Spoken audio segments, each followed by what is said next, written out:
ऐसा हौलनाक तूफान जिसने दुनिया की बुलंद तरीन इमारतों को अपने अंदर निगल लिया। अजीम और बुलंद पहाड़ पानी की बेरहम मौजों के सामने मिट गए। ज़मीन पर बसने वाली पूरी आबादी ख़त्म हो चुकी थी। हर तरफ सिर्फ पानी और तबाही। लेकिन उन खौफनाक मौजों के ऊपर एक वाहिद कश्ती तीर रही थी। इस कश्ती में चंद चने हुए लोग सवार थे, वही लोग जो इस दुनिया में बाकी रह गए। यही वो इंसान थे जिन्होंने बाद में ज़मीन को दोबारा आबाद किया और नस्ल इंसानी को मिटने से बचा लिया। सवाल ये है कि आज से तकरीबन 5000 साल पहले ये अजीम तूफान क्यों आया? वो कश्ती किसकी थी और वो कौन लोग थे जो इस हौलनाक आफत में निजात पा गए? आज की इस वीडियो में हम जानेंगे हज़ारों साल कब्ल आने वाले इस अजीम वाक़े के बारे में, जिसे तारीख़ तूफ़ान नूह के नाम से याद करती है। हज़रत इब्न अब्बास रज़ी अल्लाहु अन्हु से रिवायत है कि हज़रत आदम अलैहिस्सलाम से लेकर हज़रत नूह अलैहिस्सलाम तक की 10 नस्लें सब इस्लाम पर थीं। उस वक्त किसी को भी अल्लाह के साथ शरीक ठहराने का ख्याल नहीं आया था, लेकिन वक्त आहिस्ता आहिस्ता चलता रहा। नई नस्लें आईं और गुजरी, और हर नई नस्ल पहले वाली पाकीज़गी से कुछ दूर हो गई। जब हज़रत इदरीस अलैहिस्सलाम को आसमान की तरफ उठा लिया गया तो लोग बहुत रंजीदा हुए, लेकिन उनके दरमियान कुछ नेक लोग थे जो उनकी तालीमात पर कायम रहे। वुद, सुवा, यगूस, याऊक और नसर, ये 5 नेक इंसान थे जो दीन पर अमल करते, लोगों को सिखाते और रहनुमाई करते। लोग उनसे मोहब्बत करते और उनकी बात सुनते। उनकी मौजूदगी से हज़रत इदरीस अलैहिस्सलाम की जुदाई कुछ कम महसूस होती थी। फिर ये लोग भी एक एक करके वफात पा गए। हर मौत के साथ लोगों के दिलों में गम बढ़ गया। लोग सरगोशियां करने लगे, हम उन्हें कैसे भूलें? उन्होंने हमें बहुत नेकी सिखाई, हमें याद रखना चाहिए। एक दिन किसी के जहन में ख्याल आया, इनके मुजस्समे बना दो, जहां वो बैठते थे वहीं रख दो। जब लोग देखेंगे तो उन्हें याद करेंगे। लोग इस पर अमल करने लगे। वुद, सुवा और बाकी सब के मुजस्समे बनाए गए, लेकिन सिर्फ याद के लिए, इबादत के लिए नहीं। शुरू में किसी ने उनके सामने झुकना या उनसे मदद मांगना तक नहीं सोचा, वो सिर्फ यादगार थे। लेकिन वक्त गुजरता गया, नई नस्लें आईं जिन्हें असल कहानी मालूम नहीं थी। सिर्फ मुजस्समे बाकी रह गए और उनके गिर्द मुबालगा आमेज कहानियां बन गईं। वुद, सुवा और यगूस जैसे लोग अब सिर्फ इंसान नहीं बल्कि खुदाई ताकत वाले कहलाए जाने लगे। कुछ लोग उन मुजस्समों के सामने झुकने लगे, नजरें पेश करने लगे और मदद की उम्मीद रखने लगे। यूं इंसानी तारीख का पहला शिर्क पैदा हुआ। वक्त गुजरता गया, नस्लें बदलती रहीं और हर कबीले का अपना एक अलग बुत बन गया। लोग उन बुतों की इबादत करने लगे, उनकी देखभाल करने लगे और उन पर नजरें पेश करने लगे। अल्लाह को याद रखना मुश्किल हो गया और खालिस तौहीद जो हज़रत आदम अलैहिस्सलाम ने सिखाई और हज़रत इदरीस अलैहिस्सलाम ने जिंदा रखी, ख़त्म हो गई। पत्थर, मिट्टी और बेजान शक्लें अब इबादत का महवर बन गईं। अल्लाह ने अपने बंदों को हिदायत के बगैर नहीं छोड़ा। वो रहीम है और अपने बंदों को मोहब्बत और रहमत से घेरे रखता है। जब लोग गुमराही में पड़ जाते हैं तो अल्लाह एक रसूल भेजता है जो उन्हें खबरदार करे और सीधे रास्ते की तरफ वापस बुलाए।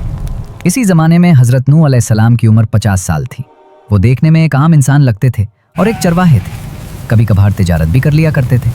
वो अपनी कौम में जाने पहचाने और महबूब थे। लोग उन्हें नर्म मिजाज नूह कहते थे क्योंकि उनकी तबीयत बहुत ही नरम थी। वो कभी गुस्सा नहीं करते थे और हर हाल में पुरसुकून रहते थे। वो दाना और सच्चे थे।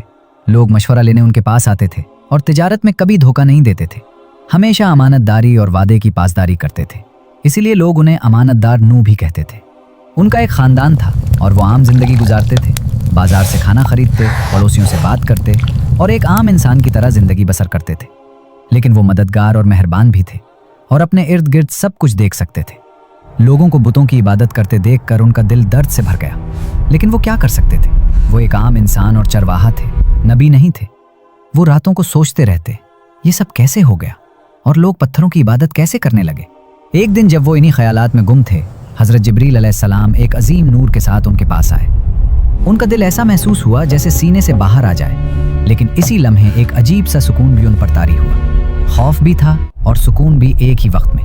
फरिश्ते ने कहा, अल्लाह ने तुम्हें चुन लिया है, तुम लोगों की तरफ भेजे गए रसूल हो। अपनी कौम के पास जाओ, उन्हें तौहीद की तरफ बुलाओ, अल्लाह के साथ शरीक ठहराना छोड़ने को कहो, बुतों को छोड़ने को कहो और बताओ कि अल्लाह के सिवा किसी की इबादत नहीं की जानी चाहिए। फिर हज़रत जिब्रील अलैहिस्सलाम गायब हो गए। अब वो आम नूह नहीं रहे थे, न चरवाहे नूह बल्कि नूह अलैहिस्सलाम थे। अल्लाह ने उन्हें चुन लिया था और जिसे अल्लाह चुनता है उसे क़ुव्वत भी देता है। कुरान और नबी करीम सल्लल्लाहु अलैहि वसल्लम की अहादीस में हज़रत नूह अलैहिस्सलाम का जिक्र बार बार आता है। कुरान की 71वीं सूरत उन्हीं के नाम से है, जो आगाज़ से अंजाम तक तौहीद के लिए उनकी जद्दोजहद बयान करती है। अल्लाह के रसूल की हैसियत से नूह अलैहिस्सलाम ने सबसे पहले अपनी दावत का आगाज़ अपने करीबी ख़ानदान से किया। ये सबसे फितरी और सबसे मुश्किल कदम था, क्योंकि जब इंसान अपने सबसे करीबी लोगों से बात करता है तो इनकार सबसे ज़्यादा दुख देता है और कबूलियत सबसे बड़ी खुशी बनाती है। सबसे पहले उन्होंने अपनी बीवी को बताया कि अल्लाह ने उन्हें नबी चुन लिया है और हक़ की तरफ बुलाया। समझाया कि बुत कोई फ़ायदा नहीं दे सकते और सिर्फ अल्लाह की तरफ रुजू करना चाहिए। लेकिन उनकी बीवी ने दावत कबूल न की, क्योंकि कबीले की पुरानी रस्में और लोगों का दबाव उसके दिल को सख्त कर चुके थे। वो जानती थी कि नूह अलैहिस्सलाम सच्चे हैं, लेकिन फिर भी पैगाम को कबूल नहीं कर सकी। ये नूह अलैहिस्सलाम के गहरा सदमा था। वो बरसों एक ही घर में रहे, मगर उनकी बीवी हक़ की तरफ ना आई।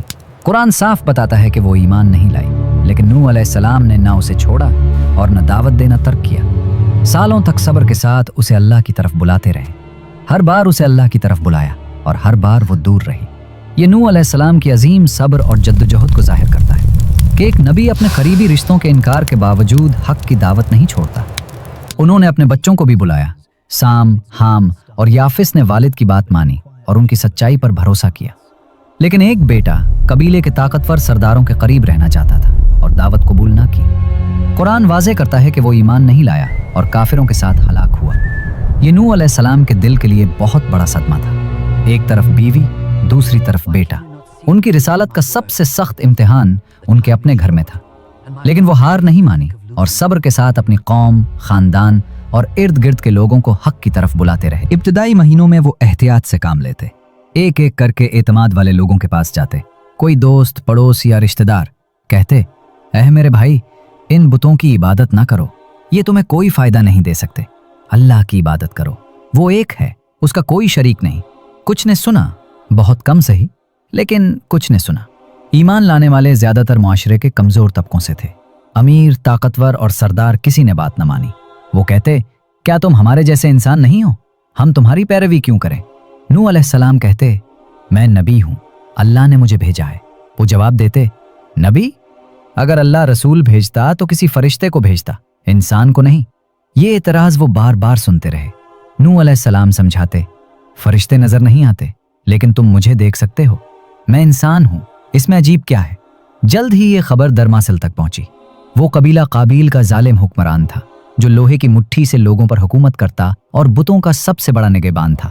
हर कबीले से टैक्स वसूल करता और ये टैक्स बुतों की नजर किए जाते। वो तख्त पर बैठा था कि वजीर आजम आया और कहा, ऐ मेरे आका, एक परेशान कुन खबर है। लोग एक शख्स फितना फैला रहा है, वो हमारे बुतों के खिलाफ बात करता है। दरमासिल ने पूछा, ये शख्स कौन है? वजीर ने जवाब दिया, उसका नाम नूह बिन लामक है, एक चरवाहा और ताजिर, दरमियानी उम्र का आदमी। पहले बहुत पुरसुकून और समझदार था, लेकिन अब अजीब बातें करता है। वो दावा करता है कि वो नबी है और हमारे वुद, सुवा, यगूस, याऊक और नसर की तौहीन करता है। वो कहता है कि ये सब सिर्फ पत्थर हैं और इनकी इबादत ना करो। ये सुनते ही दरमासिल गुस्से से उछल पड़ा, चेहरा सुर्ख हो गया। इसे मेरे पास लाओ फौरन। सिपाही नूह अलैहिस्सलाम को महल के अजीम हाल में ले आए। दरमासिल तख्त पर बैठा। हाल के दोनों तरफ सरदार कतारों में खड़े थे और सबकी नजरें दुश्मनी से नूह अलैहिस्सलाम पर जमी थी। दरमासिल गिर जा, क्या तुम ही हो जो हमारे बुतों की तौहीन करता हो? नूह अलैहिस्सलाम सुकून से बोले, मैं सिर्फ सच बोलता हूं। ये बुत वो पत्थर हैं जिन्हें तुमने अपने हाथों से तराशा है। ये न देख सकते हैं, न सुन सकते हैं, न नुकसान पहुंचा सकते हैं और न फायदा दे सकते हैं। हाल गुस्से भरी आवाजों से भर गया। दरमासिल ने कहा, शर्म करो, क्या तुम हमारे माबूदों का इनकार करते हो? क्या तुम हमारे आबा और अजदाद के रास्ते से मुंह मोड़ते हो? नूह अलैहिस्सलाम ने कहा, मैं आबा और अजदाद के रास्ते से नहीं, उनकी गलती से मुंह मोड़ रहा हूं और मैं तुम्हें अल्लाह की तरफ बुलाता हूं, इसके सिवा कोई माबूद नहीं। एक सरदार चीखा, तुम अपने आप को क्या समझते हो? तुम भी तो हमारी तरह एक इंसान हो, तुम में खास क्या है? नूह अलैहिस्सलाम ने कहा, अल्लाह ने मुझे चुना है, उसने मुझे नबी बनाकर भेजा है। हाल कहकहों से गूंज उठा, तमस्खुर, मजाक और तज़हीक से भरे कहकाए। दरमासिल ने कहा, नबी? तुम तो एक चरवाहे हो, नबी कैसे हो सकते हो? नूह अलैहिस्सलाम ने मजबूत आवाज में कहा, हाँ, और मैं तुमसे कहता हूं, अल्लाह की तरफ लौट आओ, बुतों को छोड़